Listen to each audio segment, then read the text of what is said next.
I'm podcasting, right? Like, so this is in a sense, this is some of, I guess the content that I'm putting out for people to Mm-hmm. kind of become aware of me. That's not the entire point, and it's certainly not the best part about it at all at this point. But yeah, I'm just constantly putting out good content, good value for people, and it's just, I don't know. It's like it's a part-time job, right? Like it's part of my job. Yeah, but I think what you're doing, I think podcasting is a fantastic way of you know, not only are you putting yourself out there, but you're, making the world aware of other great creative Right. professionals. It's just all around a great way to market yourself and market your colleagues and just Right. It's not entirely self-centered. right. Yeah, Yeah. which is nice about it. Yeah, and it's just super, educational for, your guests, yourself, and then everyone listening. So it's just a win-win in my eyes. Like I think it's the best Yeah. option these days, especially I for, I you know, appreciate that. yeah, absolutely, yeah, But now I'm making content for my content, right? Like now I'm making all these like Instagram reels or whatever so that people discover the podcast, and it's yeah, like slowly helping, but it's so much more work, you know? It's like yeah. The guest you just had on, I think it was this week. Steven? Yeah, the conversation you guys had was great because it's just like what we're talking about now. It's so true, like you have to. It's just never ending because it's like, okay, well, and that's the thing. It's like the platforms change, the way you advertise on there changes. It's just a constantly keeping up with Right. what is the latest best way to uh, get the most engagement. Like now, I don't know if you noticed, but I think today or the day before, like Instagram, they changed their videos. Like now there's no videos. Like every time you post a video, it just goes to a reel. So now it's just reels. Really? Yeah. I did not know that. And I guess it's better for the algorithm because I am noticing the views and the engagement is way better when you do a reel. But now For sure. it's only reels. So just like keeping up with this crap is just so like, it's not that I don't hate it. It's just like, wait, I'm supposed to be making music here, and now I'm like finding myself sending like spending hours, like figuring out Right. these Right. apps and shit, and it's just like, god damn. I know.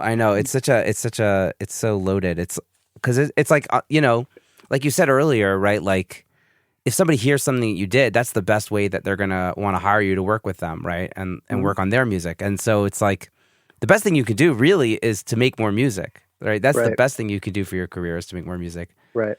But then we get caught up in all this stuff, and it is important. And it's just like, it's like almost like a chicken or egg kind of situation. Like, do you do more, music work to get more music work, or do you do more marketing work, or like how much of both? Like, I don't know. Like, but Mhm. you need to start somewhere. Like if you're working in a vacuum, then nobody will find out about you. So Right. That's that was I don't another know. thing I was gonna say is like you can produce and mix and master records, you know, all month long, all year. But if it's with artists that aren't getting any eyes, it's like it's really hard to, have a break or to get noticed by the next artist. Like that's the thing. It's like you have to be. I think when you're first starting out, yeah, you need to do as much as you can, but there gets to a certain point where it's like, is this project really worth taking on? Like, especially if the artist is like really lowballing you, or if it's like a really low budget and like okay, this band, they just started, they have no following,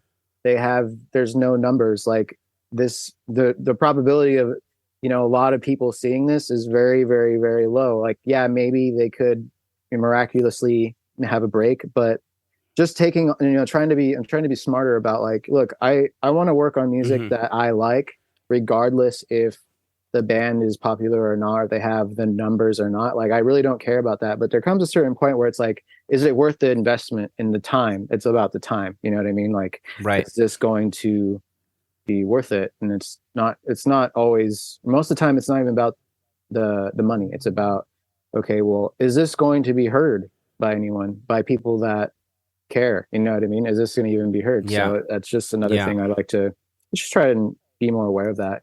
Yeah. That's true. Because sometimes like the best stuff you work on doesn't get heard by anybody, and that's so sad.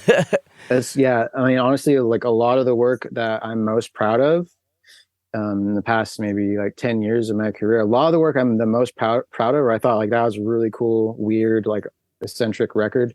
Like it's they release it, the artist releases it, and then maybe they'll get some views, and then just disappears and like to never. It just goes into the void. You know what I mean? It's like, well, goddamn, it's just really I hard. know. It's really hard. It's so hard because I feel like artists become so attached to songs. Like they become so attached to this thing and it becomes like a passion project for them. And it's like almost more important to get the song out there than it is for them to become like an artist. You know what I mean? It's Mm-hmm. like, and it's really problematic. I mean, if they, again, like, it's also fair to put out a piece of art because you just want to put out a piece of art, and like it's fair if you're hiring somebody to work on your art and that's it, and you just want to put it out there and then be done, and you have this for your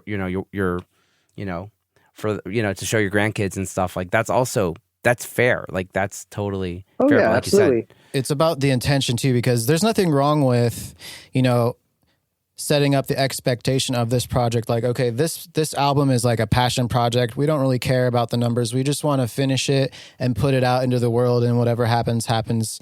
Like, I get that. You know, I've done a lot of projects like that where it's not about, you know, a big press release and trying to make it big and all that. It's just about, look, we love this. We love we love these songs. We love this music. And, you know, it's our first album, or it's whatever. It's our third album, whatever. But I totally get that because, you know, I've done projects like that. So it's about the expectations up front too. And it's like, if the goal is, okay, well, we hired a publicist and we're doing a music video and we want to get on all these playlists and XYZ, then it's like, okay, well then we need to, you know, prepare for that and make sure that everything is optimized for that. So yeah, like it's really about, you know, setting the expectations up front. And I think a lot of the times, unfortunately, that isn't talked about in like the initial meeting. It's just like, okay, you want to you want to record an album, cool. Like, when do you want to start or whatever? yeah. It's like, hmm so yeah, I think the setting up the expectations is a big deal for sure. Yeah, I try to meet with like the artists that I'm potentially working with, like in the studio, like ideally, or at the very least, like have like a call, and it's usually like a 30-minute phone call of like talking about what they're trying to actually do with their music, and like what can I do, and is this helpful? Like, I think it's so important to get everything out front, and yeah, like I think you kind of like hinted at it. Is like if they're not going to work hard on like promoting it, then maybe then you won't take a low ball number, you'll just take a premium number. Right. I mean, yeah, at this point, it's like, you know, we've been doing it for a long time. It's like we put in our early years, and it's like at this point, I'm just kind of interested in working on, you know, with artists that are very passionate about the music. And like I said, it can start out just as a passion project. And as long as everyone is aware of that, and it's not about the PR and the numbers and the, you know, big exposure, then cool. Let's make like a fun, you know, project, and let's make a fun, weird album and just have it be really artsy and enjoy the process and make it sound Right. great and put it out. But if it's like, okay, no, we expect your work to be so great, and you need to really, you know, this needs to be the best thing you've ever done so that we get, you know, huge hits. It's like, okay, well, I don't know if you've had potential clients like talk about what they expect from you, like up front. Like, okay, like I've had this before. Well, people are like, it's their first record and they're like super new, and they're like, okay, well, Yeah. we want to hire you, and just let us know what your rate is and when you can start, but we want to make sure that this is the best thing you've ever done. Like, and they'll just keep going on and on and on. It's like, look, sure, I want it to be great as well, but if that's like what you're saying right out of the gate, and you've been a band for like a month, it's like, that's a big red flag to me, you know? Yeah. I find that the artists that are the most pedantic about like and being perfectionistic about every moment just from the get-go, they don't even usually release that music. You know what I mean? If they're asking you to change tempos like 4 times, then it's probably not even going to come to fruition. Like I had one artist where like literally like it's like, oh, the tempo's wrong, like maybe three or 4 times. And at a certain point I was like, dude, like at this point, like with the rate I quoted you, if I keep working, I'm going to work minimum, wage. And like, like it's time, I don't think this person has yet to put that song out. And this was like maybe 5 years ago or something, so it's like, this is what happens, but it usually, like, I don't know, I feel like if the artist has the right intentions, then then it's easier for the producer to kind of work with them. I don't know. Like I feel like the red flag thing. Absolutely. It's like a big part of like that initial meeting too. Is like, do I vibe with this? Do I vibe with the band? Are we on the same page? Not only musically, but like, are the goals the same or similar? Like, are we all understanding of each other and what the expectations are? And is everything realistic and is it achievable? Like that's huge, you know? Yeah, totally. Are you having problems with a website that doesn't actually bring in any quote requests for your studio? It's probably because you're not using EasyFunnels, the #1 website builder for recording studios. With EasyFunnels, you don't just launch your website and move on with your life. Instead, you make use of their A/B testing feature to test 2 versions of your website at one time. All of your website traffic gets evenly split between version A and version B, so you can learn which version actually gets more quote requests. The #1 rule of having a website that actually brings you clients is always be testing. With EasyFunnels, you can always have an A/B test running, so you no longer have the problem of a pointless, ineffective website. Special for Secret Sonics listeners, if you're ready to start using EasyFunnels today, you can get 50% off your first 3 months by going to easyfunnels.io/secretsonics, and there's a link in the show notes below, so go check it out. All right, back to the episode. So these days you're kind of shifting over to the mixing and mastering space. I noticed on a lot of your credits, you're credited as mixing and mastering. How are you able to do both? What does that look like for you? You know what? It started as more of, well, the artist, it started like, oh, well, we could barely afford what we paid you for mixing, so can you just master it too? And I'm like, okay, right. Well, it's a budget thing. And then I started really realizing, well, I actually like doing both. Especially if I recorded it, because then it's just like it makes it easier to set up each stage of the process, and I know what to anticipate to make each stage the best it can be. But it's really common in metal, like a lot of these big name guys. It's also like they're producing, mixing and mastering, or they're mixing and mastering these big records because it's kind of like baked in now. It's kind of expected. The artists just kind of come to the producer or the mixer and they're like, okay, they just expect them to master it.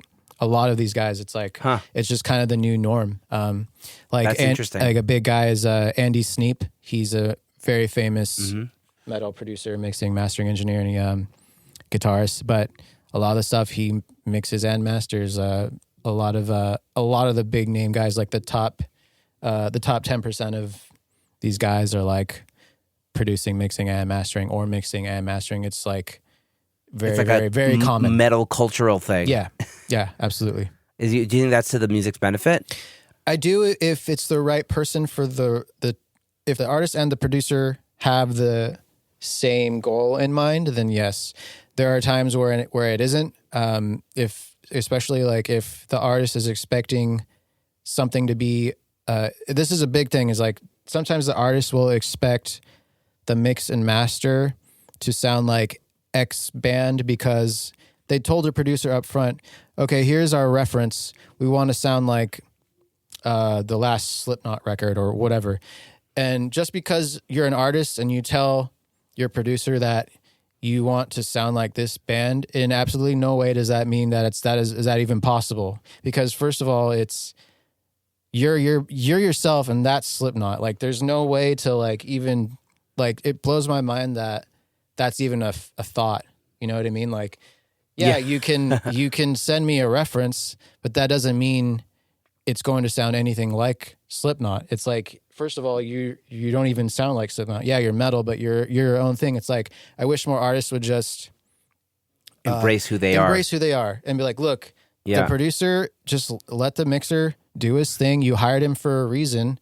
If you want the vocal louder, no problem. If you want the kick drum louder, no problem. Easy. But if after he does his thing, if you all of a sudden go, oh, well, you know what? I don't really like my guitar tone. I was hoping it to sound more like this person, when all they sent you were DIs. It's like, you didn't even commit to, you don't even have your own artistic sound as a guitarist, and you're expecting the mixer to make you sound like whoever. It can be really frustrating. But I'm sorry, I'm kind of going on a tangent here, but no, it's okay. Like a rant. Sorry. Yeah.